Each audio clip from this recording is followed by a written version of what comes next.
मित्रों, पुरुष सूक्त की ऋग्वेद के साथ तुलना करने पर पुरुष सूक्त की कुछ पहेलियां प्रकाश में आती हैं। पुरुष सूक्त की समाज शास्त्रीय मीमांसा करने पर कुछ और रहस्य प्रकट होते हैं। आदर्शों का अस्तित्व नियमों के रूप में जरूरी है। कोई समाज या व्यक्ति नियमों के बिना उन्नति नहीं कर सकता। समय और परिस्थितियों के अनुसार नियमों में परिवर्तन होना चाहिए। अतः कोई नियम अस्थायी रूप से निश्चित नहीं है। नियमों के मूल्य का पुनर्मूल्यांकन करने की गुंजाइश रहनी चाहिए। नियमों का पुनर्मूल्यन तभी संभव है जब इन्हें पवित्रता का आवरण न दिया जाए। पवित्रता का आवरण मूल्यों की पुनरीक्षा में बाधा डालना है। एक बार की पवित्रता अस्थायी बन जाती है। पुरुष सूक्त ने इसी प्रकार चातुर्वर्ण की व्यवस्था को पवित्रता और विधि के विधान की संज्ञा देकर उसे अस्थायित्व प्रदान किया है।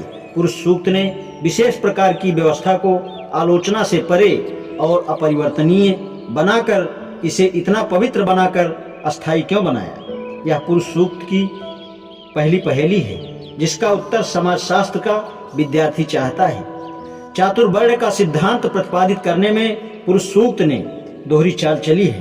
प्रारंभ में वह भारतीय आर्य समुदाय की वर्ण व्यवस्था के अस्तित्व को वास्तविक और आदर्श रूप में प्रस्तुत करता है। यह धोखा है क्योंकि यह आदर्श वास्तविकता से अलग नहीं है। वास्तविकता को आदर्श के स्तर तक ऊंचा उठाने के बाद उसे ऐसा प्रस्तुत करने की कोशिश करता है माना यह आदर्श ही है। या फिर धोखा है क्योंकि आदर्श तो वास्तविकता में पहले ही मौजूद है। पुरुष सूक्त द्वारा वास्तविकता को आदर्श और आदर्श को वास्तविकता के रूप में प्रस्तुत करना राजनीतिक इंद्रजाल या चाल है। मेरा अपना विश्वास है कि यह एक प्रकार का छल है। ऐसा प्रपंच विश्व के किसी अन्य धर्म में नहीं है। यह छल कपट के सिवाय और क्या है? न्याय और असमानता से युक्त वास्तविकता को आदर्श का रूप देना स्वार्थ सिद्धि के सिवाय अन्य कुछ नहीं है। जब किसी व्यक्ति को किसी बात में लाभ दिखाई देता है वह उसे आदर्श का रूप देने की चेष्टा करता है। यह अपराध वृत्ति से कम नहीं है। इस प्रकार एक बार स्थापित की गई असमानता स्थायी हो जाती है। यह धारणा नैतिकता के विरुद्ध है। किसी भी प्रबुद्ध समाज ने इस प्रकार के किसी विचार को न तो स्वीकार किया और न मान्यता ही प्रदान की है। इसके विपरीत इतिहास साक्षी है कि आज तक व्यक्तियों और वर्गों के संबंध सुधार में जो प्रगति हुई है वह इस नैतिक सिद्धांत की मान्यता के कारण हुई है कि गलती से जो स्थापित हो गया वह कभी स्थापित नहीं होना चाहिए और उसकी पुनर्संरचना की जानी चाहिए। अतः इस दृष्टि से पुरुष सूक्त का सिद्धांत आशय से आपराधिक और परिणाम से विरोधी है। वर्ण विशेष को अनुचित ढंग से लाभ पहुंचाना और दूसरे को अन्यायपूर्ण एवं अनुचित रूप से दबाए रखना पुरुष सूक्त का उद्देश्य समाज विरोधी है। यह दूसरी पहेली है। इन सभी पहेलियों का अंतिम और सबसे बड़ा रहस्य पुरुष सूक्त की समाज शास्त्रीय समीक्षा से उभरता है जो शूद्रों की स्थिति के संबंध में है। पुरुष सूक्त वर्णोत्पत्ति ईश्वरकृत बताता है। ऐसा सिद्धांत प्रतिपादित करना किसी भी धर्म दर्शन ने न्याय संगत नहीं माना। यह पुरुष सूक्त का सिद्धांत विचित्र है। अलग अलग वर्गों की उत्पत्ति विधाता के अलग अलग अंगों से होना तो और भी विचित्र बात है। शरीर के विभिन्न अंगों से विभिन्न वर्णों की उत्पत्ति का समीकरण संयोग मात्र नहीं है। यह जानबूझकर किया गया है।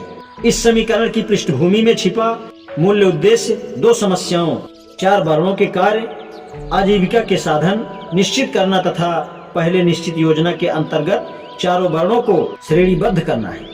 विधाता के अलग अलग अंगों से विभिन्न वर्णों की उत्पत्ति का समीकरण करने से इस सूत्र से लाभ मिलता है।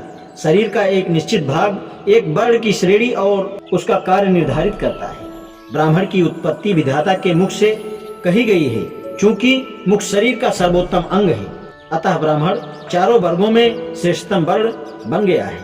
इसके आधार पर उसे श्रेष्ठ कार्य सौंपा गया है। उसे योग्यता और ज्ञान पठन पाठन के अभिरक्षक पद का अधिकार सौंपा गया है। क्षत्रिय का जन्म विधाता की बाहों से हुआ बताया गया है। बाहें शरीर में मुख से नीचे आती हैं, इसलिए क्षत्रिय को बुद्धि के बाद का काम युद्ध सौंप दिया गया है। वैश्य जंघाओं से जन्म लेने के कारण ब्राह्मण और क्षत्रिय से नीचा है, अतः उसे कृषि और व्यवसाय के काम में लगाया गया है। शूद्र की उत्पत्ति विधाता के पैर से हुई है। वह शरीर का निम्नतम अंग है, अतः शूद्र का स्थान चारों वर्गों में सबसे नीचे है और उसका कार्य भृत्य वृत्ति निश्चित किया गया है। आज इतना ही, शेष कल। धन्यवाद।